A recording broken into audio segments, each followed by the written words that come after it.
Hi, and thank you for watching the News Bunker. I'm Andy Waits, and it's Friday, January 23rd, 2009. Americans say a top government priority should be repairing and replacing infrastructure.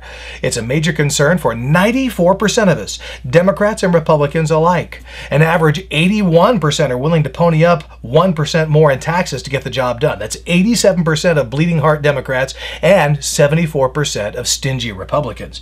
And not just for roads and bridges. That was second on the infrastructure list, just ahead of clean water treatment. Number one was energy facilities. After all, if you can't drive on the roads, you're going to need to plug in your computer and TV, right? Well, you know the recession is real when Microsoft lays off, and they are, for the first time in the company's 33-year history. 5,000 of their 90,000 employees are now former employees. It's all an echo of business cutting back, deciding to put off replacing computers. Other tech companies are also axing staff. Intel, AMD, Sony, even Google is tightening the belt. Bill Gates may have to take on a second job, if he can find one. The girls' basketball team for the Covenant School in Dallas is embarrassed. Seems they beat the Dallas Academy 100-0. Now they want to forfeit. That's because Dallas Academy is for special needs girls. It only has 20 students in the entire school. Oh yeah, forfeiting is going to make them feel better. A Nevada lawmaker is proposing legalizing prostitution within city limits and then taxing the dickens out of it. It's already legal in counties with fewer than 400,000 people. That in a state of 2.6 million. Tell me again why Nevada is the state of the quickie divorce.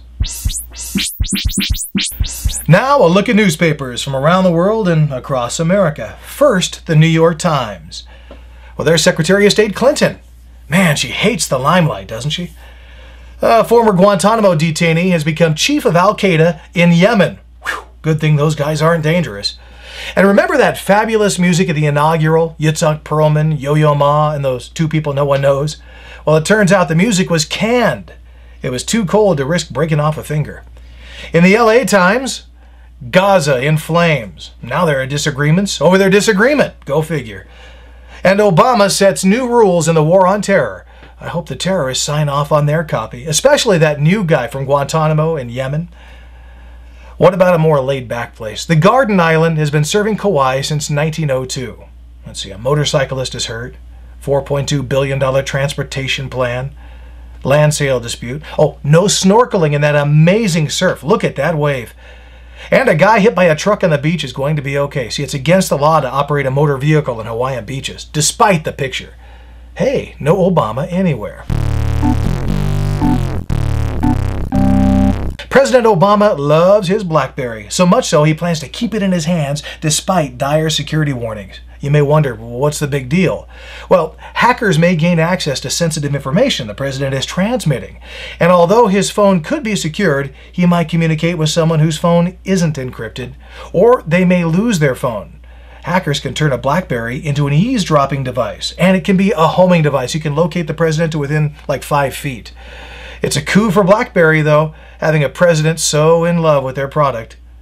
You know, Barack used to go by the name Barry. Maybe they could honor him by changing the way it's spelled.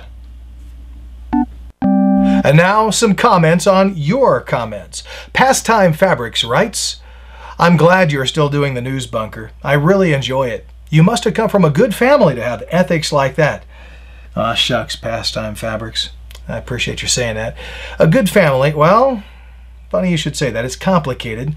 Let's see, my mother committed suicide when I was 10. My dad remarried a gold digger, but he wasn't home very much anyway, so it didn't really matter. They turned me out at 16 years old. Same thing happened to my big sister. She came out okay too. So, I don't know, it must skip a generation or something. Thank you for watching the News Bunker. I appreciate it very much, and thank you for commenting. Now, the Pearl of Wisdom. Ernie Kovacs was born on this date in 1919. He died in 1962. He was a television pioneer, the first to do characters and sight gags on that medium. Kovacs is credited with inspiring such shows as Rona Martin's Laugh-In, Monty Python's Flying Circus, Saturday Night Live, even Captain Kangaroo and Sesame Street. He died in a car crash 10 days short of his 43rd birthday. Ernie Kovacs was a genius. His quote is a definition of the relatively new TV. He said, television, a medium, so called because it's neither rare nor well done. I miss Ernie. Well, that's it from the News Bunker. There's more news on Monday. I would really appreciate your comments on any topic I cover or even on ones that I don't. Maybe you want to share a recipe. That's fine. If you click on the yellow subscribe button, your weekend will rock. And please tell others about the News Bunker. Maybe I'll be able to paint this wall back here. Check back in Monday through Friday for more reports from the News Bunker. I'm Andy Waits. Thank you for watching.